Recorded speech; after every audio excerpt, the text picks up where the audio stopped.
আমি কিচ্ছু চাই না। কি চান? নির্বাচন চাই। আরে ভাই, নির্বাচন তো আমিও চাই, কিন্তু 2732 জন মানুষ মরে গেল, এদের জীবনের কোনো দাম নেই। তারা যে উদ্দেশ্য অন্তত জীবনটা দিয়ে গেল, তাদের সে উদ্দেশ্য আগে সফল করেন। তারা সংস্কার চেয়েছিল। আমরা চাই, বারবার বলেছি, যারা দায়িত্বে আছেন, 1628 জন মানুষ এখনো পর্যন্ত ওই চেয়ারে আছে যারা 15.5 বছর ছিল। এইগুলোকে পাল্টান। এগুলো সব হয় জালেম, নয় জালেমদের দোষক। ওই পাবনারটা গেছে কুষ্টিয়ায়, কুষ্টিয়ারটা এসেছে কুড়িগ্রাম, এইভাবে। তাছাড়া জিনিস একই আছে। এই মালগুলো সব পাল্টাতে হবে। যারা এতদিন বৈষম্যের শিকার ছিল তাদেরকে নিয়ে এসে চেয়ারগুলোতে বসান। কালকে নির্বাচন দিয়ে দেন, কোনো অসুবিধা নেই। কিছুই চাই না উনি। কি চান? বাবা নির্বাচন চায়। নির্বাচন আমি দিয়ে করবো কি? হয়তো আবার ওই আগের ভোট, দিনের ভোট রাতে হয়ে যাবে। এই কথা বলছে না কেন? এই জন্য আমি আমার বাংলায় বলছি, ভাই, সংস্কার না করে দিলে আমি জানি যে আবার ওইটাই হবে। নির্বাচন আপনাদের চাইতে আমি আরো বেশি চাই, কারণ যতদিন প্রতিনিধিদের হাতে দেশের ক্ষমতা নির্বাচিত প্রতিনিধির হাতে দেওয়া না হবে, যারা পালিয়েছে ওদের ষড়যন্ত্র ততদিন থামবে না। কারণ ওরা বিশাল একটা ধাক্কা খেয়েছে। ওরা জীবনে কল্পনাও করে না এরকম হোঁচট খাবো। বাইরের দেশগুলোতে যে গোপনে গোপনে একটু দেখা করে দোয়া চাওয়ার জন্য বললাম, ওই যে দেখা হয়, আমার কাছে দোয়া চেন না, শেষে বদদোয়া বেরিয়ে যাবে। কারণ আমি নিজে ভিকটিম। 3টা বছর আমার সাথে যা করেছেন, আমি যদি দোষ করতাম আমার শাস্তি দিলে আমি মেনে নিতাম। এমন একটা মামলায় 3 বছর ফাঁসির কন্ডেম সেলের ভেতরে আমার রেখে দিলেন। ও ছাতা জীবনে আমি কোনোদিন নামই শুনি নাই। আমার মামলা দিয়েছিল আনসারুল্লাহ বাংলা টিমের প্রধান। কি সেটা আমি জানি না।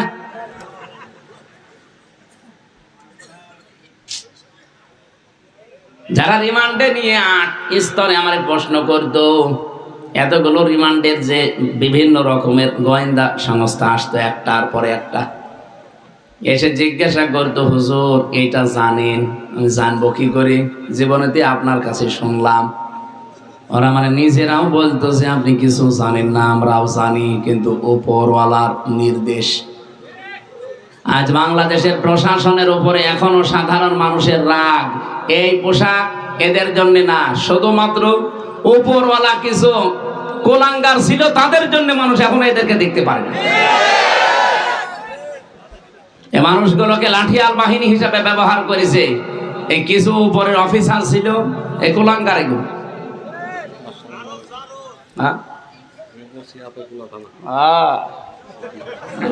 একজন পাওয়া গেছে না, আলহামদুলিল্লাহ। আমরা চাই যারা বৈষম্যের শিকার ছিল এতদিন, তারা এসে এই চেয়ারগুলোতে বসবে।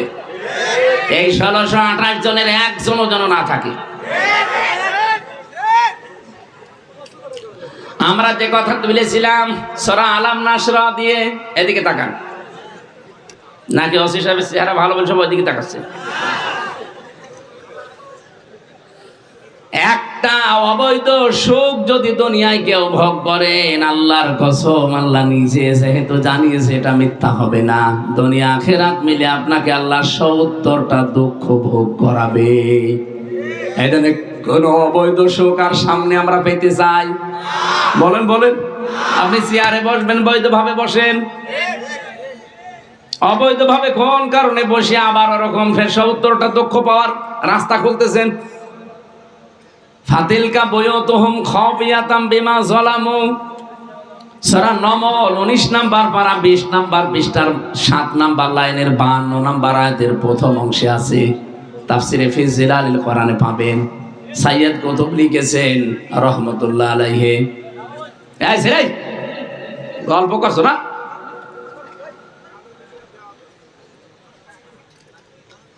আল্লাহ পাক বলেন, এই সেই ঘরগুলো, এদিকে তাকান, এই সেই ঘরগুলো খাবিয়াতান, জনশূন্য হয়ে গেছে, পরিত্যক্ত হয়ে পড়ে আছে।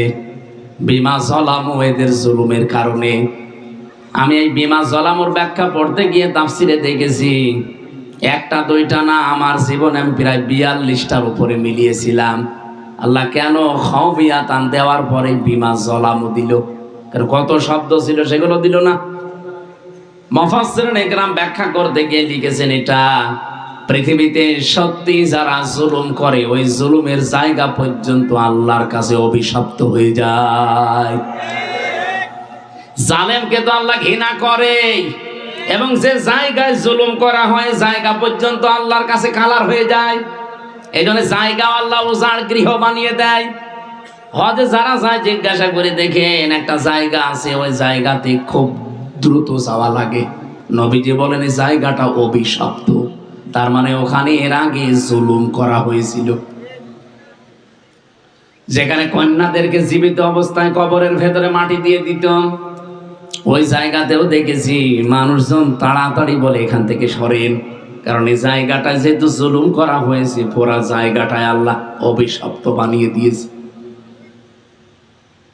পাবনাবাসী আরো খেয়াল করে শোনেন, আমি আয়াতটা আগস্টের 5 তারিখের পরে মিলাচ্ছিলাম। আল্লাহ তুমি বিমা জলামু দিলে, যে জালেমদের বাড়ি ঘরের দিকে তুমি ইঙ্গিত দিলে, ফাতিল কা বুয়ুতুহুম, বাইতুন দেয়নি, বুয়ুত বহু বচন। জালেমদের বাড়ি ঘরের দিকে হে নবী আপনি একটু তাকান, এই যে এই সেই বাড়ি ঘর আজ উজাড় হয়ে আছে, জনশূন্য হয়ে আছে, পরিত্যক্ত হয়ে গেছে। আমি এটা মিলিয়েছিলাম আমার কুষ্টিয়ার হানিফ সাহেবের বাড়ির সাথে, দেখি 100 ভাগ খাপের খাপ মিলে গেছে। আগস্টের 5 তারিখের বিকাল বেলা যে দেখি পুরা বাড়ি মাটির সাথে মিশে গেছে, এমনকি পায়খানার প্যান্ট পর্যন্ত লোকজন খুলে নিয়ে চলে গেছে। এত রাগ ছিল ওনার উপরে। আল্লাহ রাব্বুল আলামিন এতটুকু দিয়ে শেষ করে দেননি। রব্বুল আলামিন বলেন,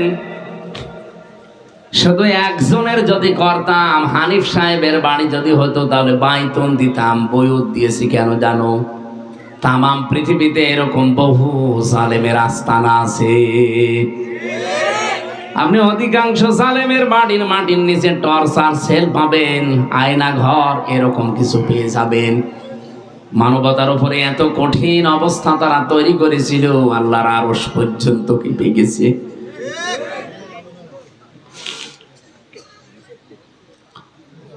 পাবনাবাসী, এখানে কি গো এত সমস্যা করলে হবে না? কি সমস্যা? কি আপনার চা নিয়ে আসার দরকার কি?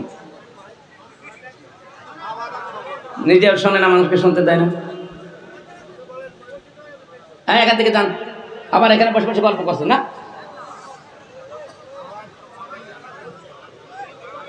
একটা প্রশ্ন করলে তো বলতে পারেন না, কি বসে বসে কি শোনেন? জীবনে আয়াতের এই ব্যাখ্যা জীবনে শুনেছেন আপনি? একটা অবৈধ সুখ পেলে 70টা আপনাকে অশান্তি দুনিয়া ভোগ করা লাগবে।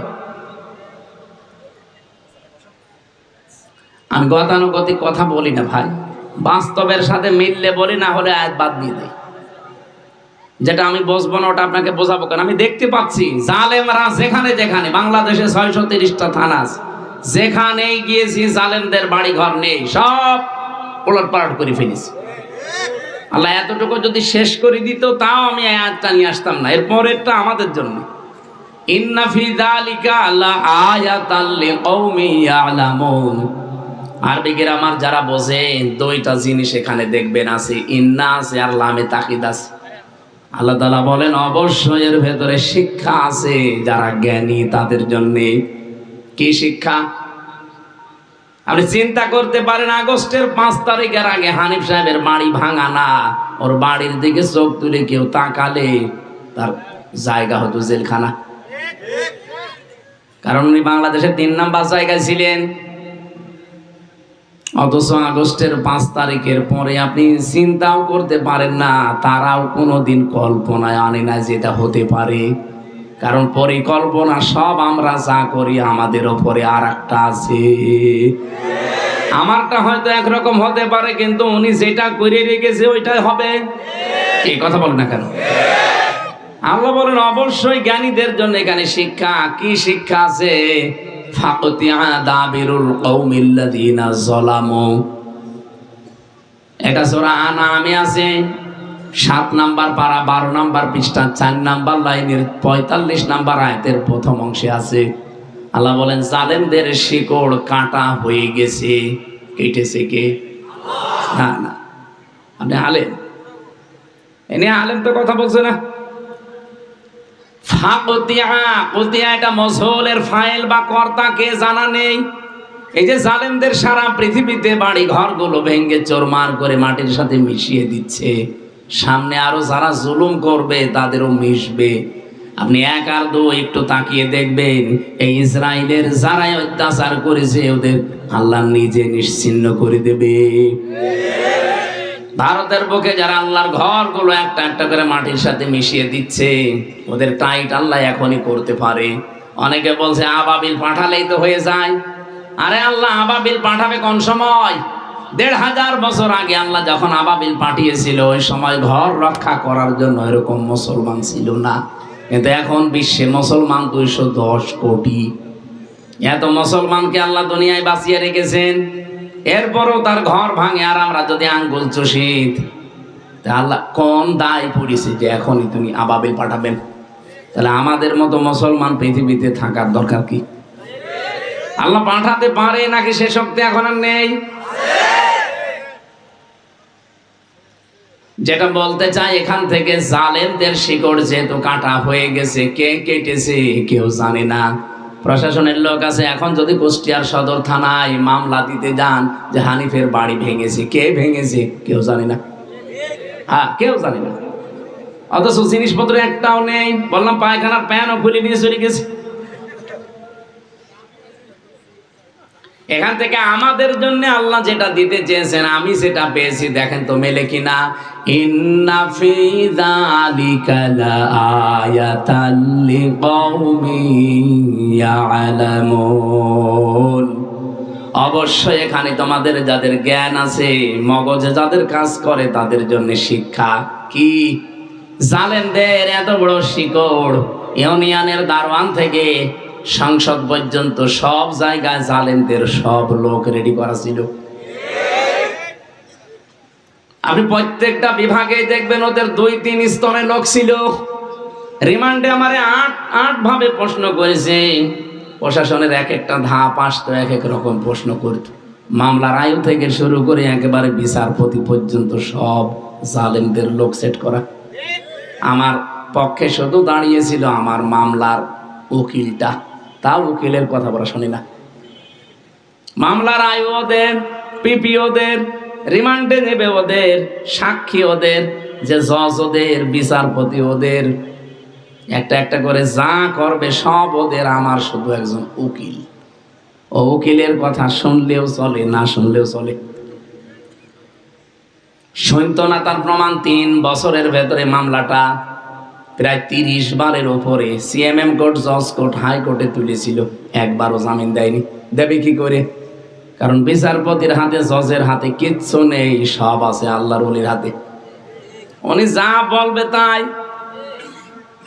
যেহেতু লাল দাগ দিয়েছিল এই জন্য কিছুই হয়নি। অথচ আগস্টের 5 তারিখের পরে শুধু এই মামলা তুলতে দেরি। বিচারপতি বলছে কি দেখি মামলার রায় দেবো, এর ভেতরে কোনো মাল নেই, যান খারিজ করে দিলাম।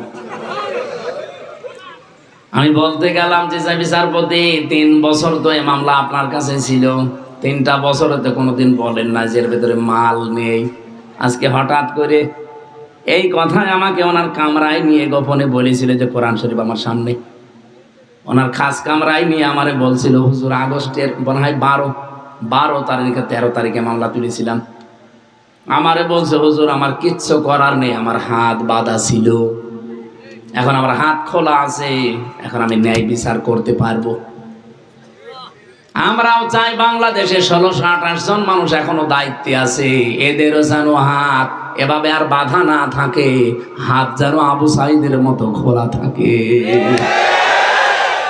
ওসির হাত আপনি খুলে দেন, আপনি দেখেন ইনার হাত খুলে দিয়ে এলাকায় কোন মানুষ অন্যায় করে জীবনও টিকে থাকতে পারবে না। হাত বেঁধে দিলে উনি করবে কেন, ওনার বাবাই করবে কি? আমরা বারবার বলছি প্রশাসনকে আপনি আলাদা একটা দিক বিভাগ করে দিন। ওরা কোনো মন্ত্রী, কোনো এমপি, কোনো নেতার কথায় চলবে না, ওরা চলবে সরাসরি ওদের আইজির কথায়। দেশটা ঠান্ডা করে ফেলবে 24 ঘন্টায়। কিসের শেষরাসর আর কিসের বড়সর, কিসের চাঁদাবাজি, কিসের ডাকাতি, ওদের হাতে যা দিয়েছে না ডান্ডা মেরে এখন ঠান্ডা বানিয়ে ফেলবে। কি করবে এখনো পর্যন্ত এটা নিরপেক্ষ হতে পারছে না। আমরা আগামীতে এটাই চাচ্ছি, ওনাদের বিভাগটা পুরা থাকবে একেবারে আইজি পর্যন্ত, কারো কথা শোনার দরকার নেই। কোন নেতা, কোন খেতা, কোন এমপি, কোন মন্ত্রী, কোন পাগল, কোন ছাগল কি বলবে সেটা শুনে ওনার মতো মানুষ চলবে। এমন নেতা ওনার কাছে যে এমন কথা বলে, নেতার পেটে যদি বোম মারেন নিজের নাম সই করতে পারবে না, অথচ লোকটা অনার্স মাস্টার্স করা ওনারে আদেশ দেয়। আমি আবার বলছি বারবার, আমি আমির জামাতকেও বলেছি যে যারা দায়িত্বে আছে এদেরকে বলেন প্রশাসনকে সামনে যেন ওদের বিভাগটা পুরা আলাদা, ওরা সরাসরি মেনে চলবে ওদের আইজির কথা, আর কারো কথা শোনার দরকার নেই।